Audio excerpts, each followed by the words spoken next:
Dr. Anna Lembke takes on the age-old problem regarding humans and their never-ending pursuit of maximum pleasure and minimum pain, and how the never-ending pursuit is detrimental to our health and what we can do about it.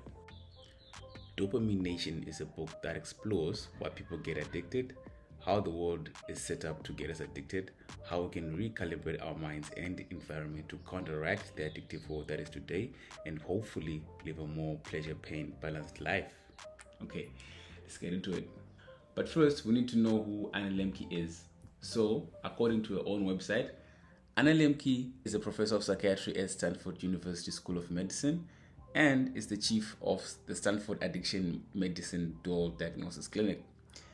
She's a clinician scholar and has published more than 100 peer-reviewed papers, book chapters, and commentaries.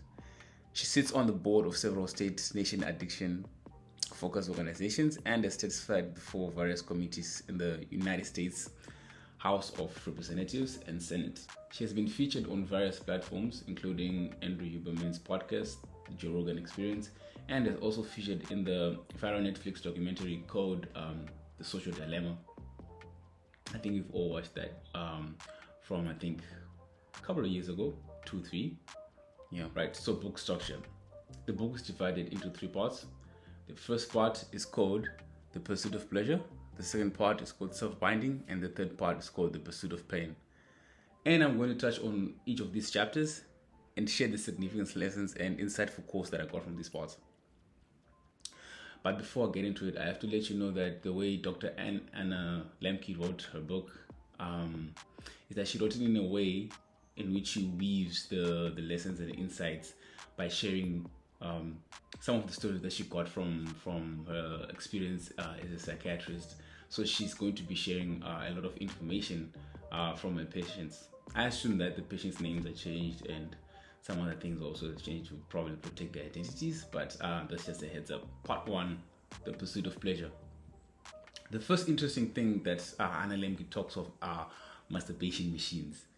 Now, this is not what it sounds like, but it is exactly what it sounds like in terms of the story that she said about one of her patients who literally made masturbation machine to get himself off. This is a word adaptation from one of her patients, as I just said. She used this concept to drive the point home that everyone has their own proverbial masturbation machine. That is, objects or habits that we have created that we are attached to in an unhealthy manner. Also, these masturbation machines in the modern world are sometimes exacerbated through what she calls easy access. A good example would be porn, for which category is 2 spots in the world. 2 spots, I think, in the top 5 of the most visited websites. I think I'm going to put that. I think I got the stats from Statista. Yeah, I think I'm going to look up and put it there. Okay, so she shares a very good quote from this section, which says, one of the biggest risk factors for getting addicted to any drug is easy access to the drug. When it's easier to get a drug, we were more likely to try it. In trying it, we were more likely to get addicted to it, which rings true with a lot of addiction with how it starts. It started as curiosity, right? I'm sure everyone understands what she's saying on that part. Dr. Anna Lembke also discusses the concept of running away from pain. Running away from pain is a classic trait, or classic tactic rather, that all of us use daily, whether it be skipping making homemade food for takeout, not waking up early for 8 a.m. lecture, or anything else that might distract us from actually making the decision that we need to make in our lives. So mostly what she speaks about in the first part is sort of like laying ground for the more useful information that she's about to give us. I found this part very informative, but then again, not surprising, because most of the information that she gives, if you are someone who is interested in this type of things, you won't be surprised. So let's get to dopamine, the feel-good hormone. So according to WebMD, dopamine plays a role in how we feel pleasure. It's a big part of our unique human ability to think and plan. It helps us strive, focus, and find things interesting. Well, how does this fit into Anna's story? Well, in order to understand how this plays out, we need to know what the pleasure-pain balance is. This is derived from the discovery neuroscientists made, which states that pleasure and pain are processed in overlapping regions in the brain through opposing processes. This is actually something that was very new and unique that I learned from reading Anna's book. Basically, they work in a yin-yang type of way, i.e. that is, yesterday i.e. that is, but in that is to keep the balance. It doesn't want to tip to one scale or the other side too much, right? Now, question: what happens when the scales tip too much in one direction, right? Or when there's a huge imbalance, right? This is when she introduces a concept called neuroadaptation. That is, when there is repeated exposure to stimulus that causes pleasure, an initial high gets shorter and shorter, and the balancing effect from the opposing side gets stronger and stronger. So if you get shorter and shorter highs, and you need more hits every time we indulge in whatever vices we have, another word for that is tolerance, right? In the actual book, the text, she talks of it as neuroadaptation, but it's actually tolerance in brackets, right? A scary thing that I learned is that once the neural pathways are created for these vices through repeated exposure, of course, that the vices can be permanent and those neural pathways can never be removed, which is a scary thought if you think about it, considering the various vices that we're indulging at a young age, that we think that we have under control, but in actual fact we're actually laying groundwork for that shit becoming. But the good news is, even if these neural pathways are permanent, we can work towards making new pathways that effectively pave a way for making better decisions or establishing better habits, or more healthier habits rather. So the first part serves the purpose of giving us good information and context to understand why we might get addicted and how that happens in the body and eventually manifest over years. So right on to part 2. So in my opinion, I think part 2 is the most interesting part of the book, mainly because she shares the actual tools and techniques that people can deploy in their lives and use to overcome some of the vices that they may have been indulging in over the years, right? So part 2 is called self-binding. I think I mentioned it. In the part, she comes right out the gate and lays out the framework for which she has developed for dealing with patients who have overconsumption problems. She very neatly coined it with the acronym DOPAMINE, which is dopamine, right? Very smart. And I'm going to just briefly talk about what each of the acronyms stands for. Stands for data. This implores the patient to get very detailed about whatever vice is in question. She calls these simple facts of assumption related to the addiction or the vice. O stands for objectives. This is trying to understand the logic behind the use, why you are indulging in the vice or why you're addicted to such action. P is for problems. Problems deals with the problems that come with the drug use. These are some of the complications that may come in your life as a result of abusing such, or rather indulging in such actions. A for abstinence. Abstinence is pretty self-explanatory. This means taking a hard break from whatever vice the patient is involved in for a period. I think she mentioned 4 weeks to be exact in the book. And then she frames this as a type of dopamine fasting, right? You have to take a break from getting these little occasional highs or from whatever you are indulging in. M stands for mindfulness. So the next step after abstinence is mindfulness. This is observing without judgment. So what this means is that it's important to know what your brain is thinking and take note of that, but more importantly, not to necessarily react to it. This assists us in observing some of the thoughts that we might have been potentially running away from through the dopamine binging, and gives us time to actually reflect on some of the effects that our vices have on our bodies and our minds. I stands for insight. This ties in with the previous step, which is to understand our behaviors when we are not dopamine binging. N is for next steps. This allows the next step to take after the month of strict fasting, quote unquote dopamine fasting. E is for experiment.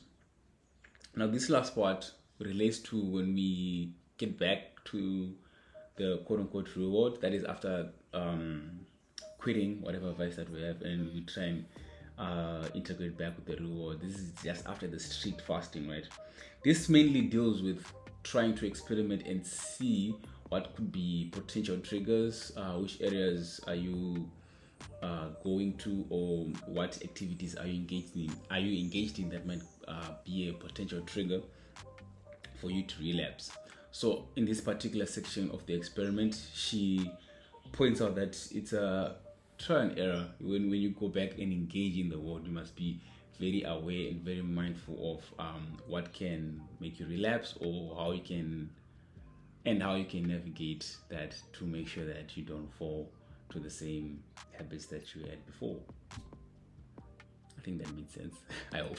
The next important concept that Anna describes is the concept of self-binding principles. Now, self-binding principles, these are basically methods with which a person can deploy to make it harder to engage in said vices, right? This is just basically intentionally creating barriers between us and our drugs of choice to make the access to the drug of choice or vice very difficult, therefore minimizing indulgence, right? So there are 3 types of self-binding principles that she mentioned. The first one is physical self-binding, the second one is chronological self-binding, and the third one is categorical self-binding. And I'm just going to touch on each one of those just now. Physical self-binding. This relates to creating physical barriers or imposing physical limits on our bodies to curb addiction and put a physical distance or a physical requirement between you and the said drug or indulgence. This can come in many forms, whether it be locking up your Xbox, or locking up your liquor, just not having liquor in the house, or taking in drugs such as disulfiram.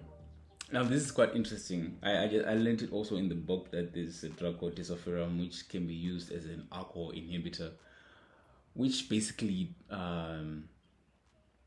just stops the metabolism of alcohol in your body, but it has nasty side effects such as nausea, vomiting, and everything else. It's not something that anyone would want to go through, unless obviously your addiction to such drug is so intense that you need to actually take a drug.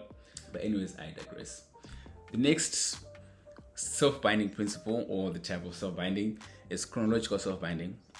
This may be the most widely used and understood principle, which is basically just to postpone your vice to a certain time in a day, or restrict it to terms of months or given weeks if you can. Let's say once a fortnight or once a month you do XYZ.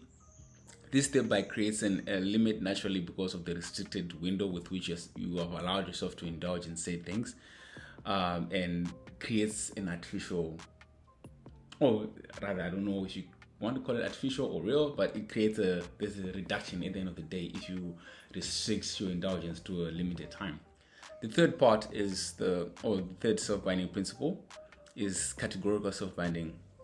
This last one is interesting because Anna says that this can be especially useful for substances we cannot completely remove from our lives. I think the first example of that is food. So we cannot remove completely from our lives, but we try to consume or indulge in a healthy manner. And so back to the example of foods, you might want to, let's say for example, you trying to think. Like for example, instead of drinking fruit juice, you buy the whole apple and eat it, right? You're still gonna get the certain amount of sweetness and sugar, but apples are gonna be better for you overall because they contain the fiber, right? I think, right? So that is the type of self-binding that categorical means, from the way I understood it, right? However, she does point out that this principle can fail when we unintentionally trigger the old vices in the process of trying to balance out or categorize what is acceptable and what is unacceptable. I'm sure everyone has a very good example in relation to the food. I think everyone can attest to that. She closes the chapter by questioning the various ways in which we try and regulate the pleasure-pain balance, including medication, surgeries, and other types of method. And the most important point that she drives home is that whether or not this is a good decision as a society or as the world, that we attempt to medicate each and every aspect of pain that we encounter in the world, right? Which is sort of like a prelude to the next part, which is going to focus on the pain side, which is called the pursuit of pain, right? So part 3, the pursuit of pain. This part focuses on pressing on the pain side, or just looking at how we can introduce pain into our life as a way to balance out that pleasure pain seesaw, and how we can deploy some of these methods to get them to be beneficial in our lives, right? One important concept she talks about in this book is the science of hormesis. Now, what is hormesis? I didn't know what hormesis is when I read it, but thankfully she described it. This is the practice of administering moderate amounts of painful stimuli for the eventual benefit of your body and your mind, right? The 2 examples that she gave that are quite relatable are food restriction and exercise, right? However, there is a huge asterisk on this concept, for which she warned that too much pain administering can lead to an unhealthy addiction to said pain, and the balancing act should always be in play when exploring such concepts. Another important theme that she touches on is the themes of honesty and accountability. She talks about how honesty improves our awareness with regard to our actions and how they impact our decisions, right? It also changes how our brain works and promote neural pathways in the brain that are associated with learning. What does it mean? She meant that concept like honesty and just being truthful about our vices can actually promote the creation of the neural pathways that I mentioned earlier on, the new neural pathways that can lead to promotion of healthy habits, or promotion of establishment of healthy habits. Moreover, she also mentioned that truth-telling improves intimate human connections, especially with regards to certain situations where people may have fallen into their vices. Now, in my opinion, I think that truth-telling is a very important concept that anyone can deploy, whether or not they're addicted or not. But it is a very useful way, especially for people who have established certain habits that may not be helpful to them. To be truthful as a first step, or to be honest rather, to their circle or to their society, in order for them to actually come to grips with the real situation that is at hand. But with all good things come with the other side, right? She also talks about lying and radical lying and how it's very contagious. There's nothing much to elaborate on this point, because I think everyone, or most people rather, understand how lying can be so contagious, and how how lies can snowball into very, very, very toxic behaviors, especially when addictions are involved, right? So she implores us to really understand how that can swing in that other direction, and it can turn into a very downward spiral. She ends the book talking about pro-social shame. So this concept is an idea of using shame as a tool in certain communities to overcome certain vices and certain addictions. A great example she gave is Alcoholics Anonymous, commonly known as AA, as a mode for pro-social shame. AA uses strict steps and norms in their group to encourage adherence. So the cycle of pro-social shame goes like this. The first step is overconsumption, which leads to shame, which leads to radical honesty within the community, which also leads to acceptance and empathy, coupled with the set of actions required to make amends, right? On the other side, such organizations usually, specifically organizations with a strict set of rules and a strict set of norms, and also groups that shame members for stepping out of their norms. Those those groups are usually called cults, right? Because cults have strict rules that they adhere to, and they shame anyone who goes out, like steps out of line with those ones. But the underlying structures of these organizations makes them successful in the first place, right? So I'm not talking about cults. I'm talking about these pro-social shame groups such as Alcoholics Anonymous and others, right? So you have the idea of a community, and you have the idea of a community with strict rules, and a community that holds other members strictly accountable when they fall out of bounds within the group norms. That structure which she mentioned can be a useful tool that can be used by society or by groups of people or by communities to encourage one another or encourage people to defeat their addictions. Other interesting points she made during the last structures of the book is that today we live in a world where shame is a curse word, right? She says we tend to think of shame as a negative, especially at a time when shaming is such a loaded word and is associated with bullying. But the point here is not to encourage a bullying environment, but to understand how to deploy radical honesty and shame in such a way that encourages communities that are well equipped at holding each other accountable to keep each other healthy, basically. So who's this book for, and should you read it?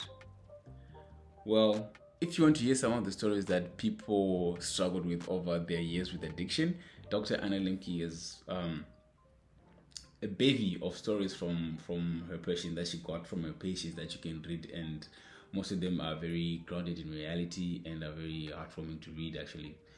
Also, this book is for anyone who wants to understand how the brain works with regards to addiction, and how we can establish new neural pathways to create better habits, and how we can actually deploy practical tools to achieve those goals, right? And also, this book is good for you if you just want to get some actionable insights for those struggling with addiction, or someone who's just curious like me and wants to get some insightful information and a good read, basically, right? Tell me what you think about the book. If you read it, if you haven't, tell me what you think about the summary. If you're interested in reading the book now, or any concept that I missed during the detailed summary. I think it was a bit detailed, and we can chat about it. Okay, that's about it. Thank you so much. Cheers.